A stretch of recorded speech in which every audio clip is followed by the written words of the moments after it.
Vero v glavnem posredujejo ženske, je zatrdil papež Frančišek med današnjo jutranjo mašo v kapeli doma svete Marte. In sicer izhajajoč iz odlomka iz drugega Pavlovega pisma Timoteju. Pavel Timoteja spomni, od kod izhaja njegova nehlinjena vera. Prejel jo je od Svetega Duha, in sicer preko mame in babice. Mame in babice so tiste, ki posredujejo vero, je tako zatrdil papež Frančišek in obenem pojasnil, da posredovati vero ni isto kot učiti verske zadeve.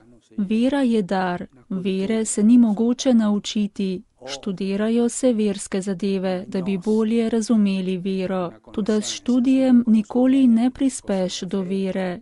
Vera je dar Svetega Duha, je darilo, ki je onstran vsakega znanja. Je darilo, ki gre preko velikega dela mam in babic oziroma žensk v družini, lahko tudi hišne pomočnice ali tete.